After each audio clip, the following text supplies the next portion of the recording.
Welcome back. We turn to a case out of Philadelphia drawing a lot of attention on social media. An officer's own body camera captures him deleting video from a cell phone belonging to a man he had just arrested. Here's how all of that went down. Jacob Giddings claimed he had an active warrant for Giddings' arrest on an old assault charge. The officer starts pulling Giddings out of his car because he says he wasn't cooperating. Giddings then drops his phone during the scuffle, but Burnett's body camera is still going, showing him picking up the phone, searching for and deleting the video just recorded by Giddings. Now he's suing the Philadelphia Police Department. Attorney Donte Mills of Mills and Edwards LLP is representing Jacob Giddings, and he's here with me tonight. Donte, thanks for coming on the show. Thank you for having me. Okay, so the police officer in this case claims he was arresting Jacob on an old warrant he discovered when he ran his plates. My first question is, of course, why was he even running his plates to begin with, right? Can you tell us a bit about what led up to the encounter we see on the body cam footage? If we're being truthful, what led up to it is he saw Hispanic males sitting in a car. And in Philadelphia, I'm from Philadelphia. I was born and raised in Philadelphia.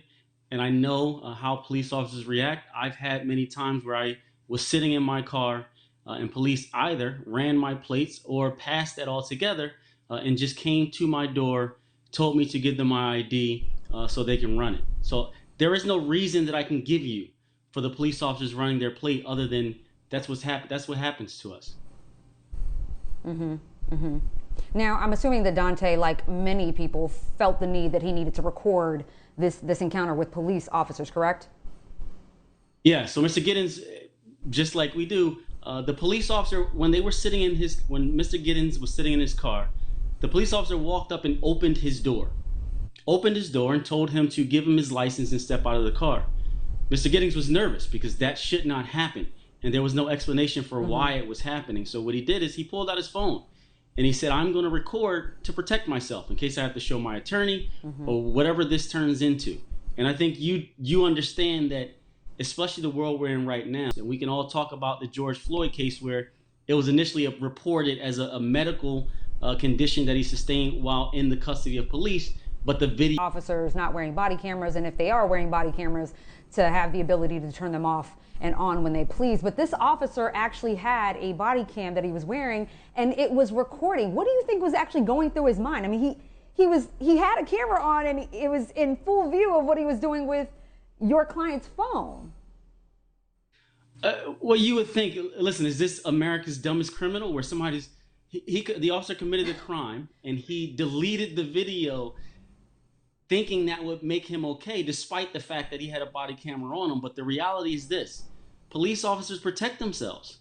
So his belief was probably that as long as this guy can't go on social media and post this, can't show this to his attorney, there's no way that it's going to come up because I know that the blue is going to back me, right? So when Mr. Giddings came to me, if I didn't believe him that this happened, we would have never known about it. And Officer Burnett would have gotten away with it despite having on a body cam. But we were able to recover the video. And when we recovered the video, we used that to get the body cam footage. But otherwise, they would have protected Officer Burnett. And the they is the police department. And your client had a feeling, right, that he was doing something with his phone because he asked him when he was sitting in the back of the patrol unit, correct? Yeah, so what happened is the officer had to move my client's car once he assaulted him and put him in the back of the police car. My client's car was sitting in front of saw my client's phone because it had fallen under the car. He picked up the phone, and I think it's important to note that he didn't pick up the phone and kind of go back into a corner and try and delete it. He picked up the phone and walked towards the other officers where they were standing and started going through the phone. And not only do you hear my client say, is the video still on there? And the officer lie and say, I don't know. You also hear my client, when the officer first comes over, he says, can I speak to him? And another officer says, oh, he's busy right now. He knew what he was doing, but they were covering for each other. Right. And it shows the fact that he walked over to these officers in front of them and deleted this video. It happens all the time. And we're just not believed. Because they do things like this. They cover for each other, and we're left out in the cold without anybody to protect us. Now, I want to turn to the deletion of the video, and I want this to sort of be a teachable moment for our viewers. I want them to know that an officer can seize a phone, right, as evidence. If you're being arrested, police can seize your phone and enter that into police evidence. But the issue here is whether police officers can actually search the contents of your phone without a warrant. Please speak to that. The flat answer is no, they cannot. And even when you're talking about seizing a phone, what happens is they can take things that you have on your person as inventory if you're arrested. That does not give them the right to go through anything, especially a phone. There was no search warrant in this particular case. There was no, the phone was not used in the commission of a crime that would justify somehow them saying that, you know, there was a crime where he took a video of, say, a minor or something like that, where it justified them seeing if evidence was on there. There's no excuse to go through someone's phone if you do not have a warrant for that. So the short answer to that question is no, he did not have authority to do that. Right, so they need a warrant to actually get into the phone. Now, talk to me about the precautions that people should take in the event that they are confronted with police officers and they're in the same situation as your client. Your client's phone, I don't know what kind of security it had or whether there needed to be a thumb, a face identification to unlock the phone. But what precautions would you suggest people take in order to make it harder for officers to get into their own personal cell phones? I'm going to stop. I'm just going to take a pause and acknowledge your question. You're asking what minority males should do to protect themselves from police officers. We have to just pause for a second and think about that. That's where we are. The police officers are supposed to protect us. They're supposed to protect us. Yeah. So if we're in a position where we can't trust those that are put in place to protect us, who does? And that's why we feel so vulnerable in this country, because nobody protects us. Everybody believes that we're dangerous, that we cause harm, and no one protects us from harm. So we're in a position where we have to try and protect ourselves. And that's not a good position to be, because I don't have an answer as to what else can be done. The only reason he pulled out his phone is because he was afraid. He was afraid of what would happen to him when he encountered the police officers. So again, it's the big case, so we always go back to it. But if you're talking about George Floyd, he had a knee on his neck and he suffocated. He couldn't breathe.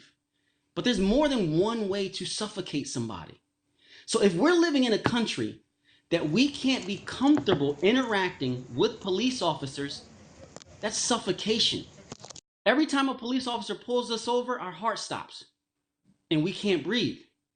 Every time we have an interaction where we don't know if the police officer is going to do something to us and then destroy any evidence that they did, our heart stops. We can't breathe. So I don't have an answer as to what else we could possibly do other than to make these police officers accountable. We have to hold them accountable.